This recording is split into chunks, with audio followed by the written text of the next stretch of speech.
My story is different from most because I had to undergo a bone marrow transplant when I was just 6 months old.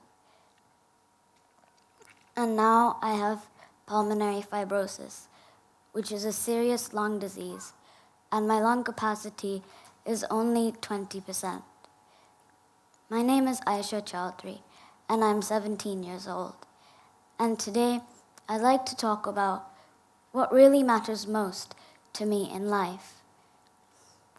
Now, life can be tough when every single breath you take is a struggle, and the slightest infection can cause a serious, life-threatening exacerbation. And the last one for me was in November last year, when I went from being able to walk around freely and go to school to suddenly being bedridden, unable to turn over in bed without getting out of breath. And I must confess that I did wonder if I was going to die. And I would have sleepless nights, just thinking, tossing, and turning with this idea that soon I may be gone. And if that's going to happen, then what's the point of anything? But then it suddenly struck me that I'm not really alone in all of this. Is it not true that not just me, but all of us are going to die one day? Yes, all of us are going to die. I'd like you all to just think about that for a moment.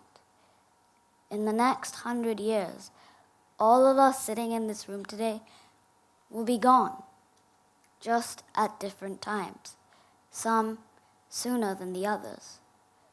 So then, if death is the ultimate truth, what should really matter most in life?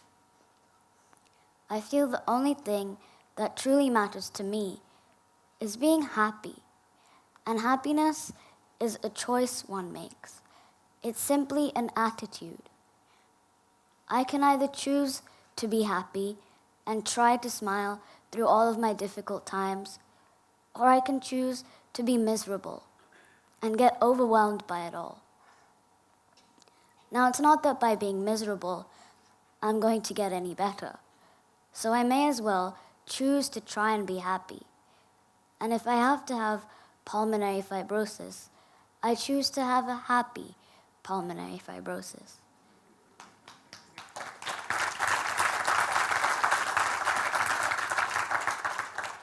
Now, I'd like to share with you a few difficult moments in the recent past where I've chosen to be happy.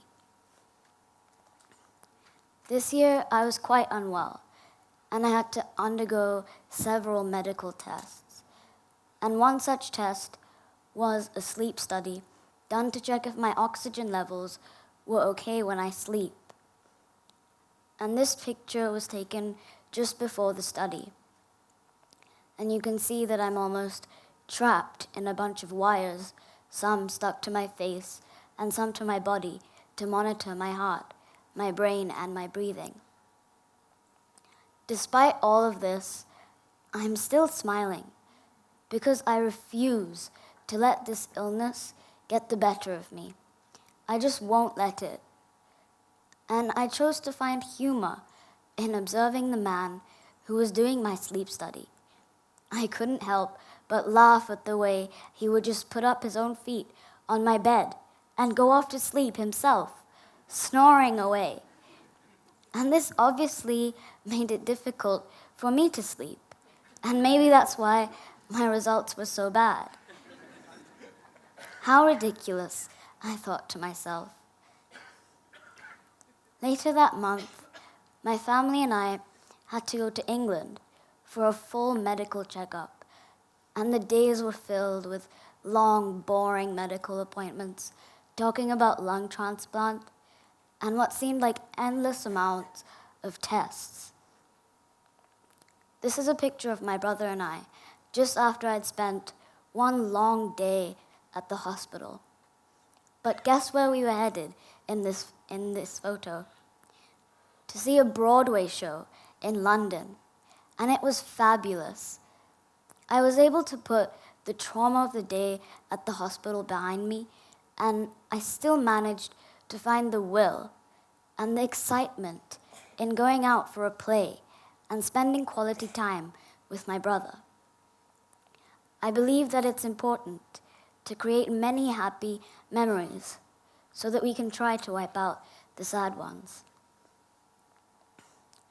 After having quite an unpleasant summer with all of these medical issues, we decided to take a family holiday to the Maldives. And there was so much to do in the Maldives. But of course, my health didn't permit me to do a lot of the things that I wanted to. And one of the main activities was snorkeling. And I desperately wanted to try it. But how could a person who has difficulty breathing go snorkeling? Well, in this picture, you can see me in my snorkeling gear, right after I had popped my head out of the water, after seeing the most beautiful, vibrant colored fish. Now, I'm not going to lie, I did only dip my head in for a second, but I did what I wanted to do, and that moment for me was worth everything, and I felt extreme happiness, and was even surprised at myself for doing something that everyone wasn't sure was really possible. So happiness is clearly a choice one can make. No matter what, no matter where, you can find it if you look for it. In fact, Tom Wilson once said, "A smile is happiness that you can find right under your nose." I feel that happiness is also doing what you truly love. And for me, my love is for art, simply because it allows me to express myself in such a beautiful and unique way. As I dip my brush in the vibrant colors of paint and can almost feel the paint being smeared onto the fabric of the canvas, I tend to forget all of my worries and the difficult situation that I'm really in. And art makes me happy because it almost becomes a whole other world where I can escape, at least for a little while. And these days, my most favorite subject to paint is dogs. And now I'd like to introduce you to my own two dogs, Kobe the Labrador and Rolo the Black Pug. You can see who the dominant one is in the relationship. I find it so interesting that even though they can't speak a word, dogs can become the closest thing to your heart, your very best friend, and your companion. I love to observe them and try to figure them out, and I can't help but get inspired. Dogs are so similar to humans, yet they carry qualities that we humans struggle to achieve at times. Dogs can find happiness in the smallest of things. Dogs are delighted with a walk, ecstatic with a small treat, and in heaven when you tickle their belly. Dogs truly mean the world to me. And now I'd like to share with you a few paintings that I've done recently, which were inspired by these two guys. The first one is of Kobe, and it's capturing a snapshot of my everyday life, just lying on my bed, watching movies, just as I love to do. The next one is inspired by my gorgeous pug, Rolo, and the legendary rock band Guns N' Roses. Now, all of this doesn't mean that life is always one big song and dance. It really isn't. Of course, there are days when I feel extremely down, where I feel like simply curling up into a ball and just giving up. But the realization that things could always be much, much worse always pushes me to get back up on my feet and put a smile on my face. I could have easily been born into a family that wasn't as loving and caring as my own. So I thank God for the family that I have. And I know for a fact that there are children out there who are much less fortunate than I am. And although I have this disease, I'm still glad that I can walk around and do what I love to do. So happiness is an attitude. Happiness is doing what you truly love. And I feel that happiness can only come from acceptance. I accept who I am, and I accept where I'm at, and I accept the challenges that I'm battling with today.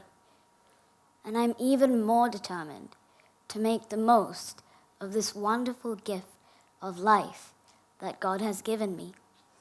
As Anderson once said, enjoy life. There's plenty of time to be dead. So I hope that all of you enjoy your lives with as much happiness as you can possibly find. Thank you for listening.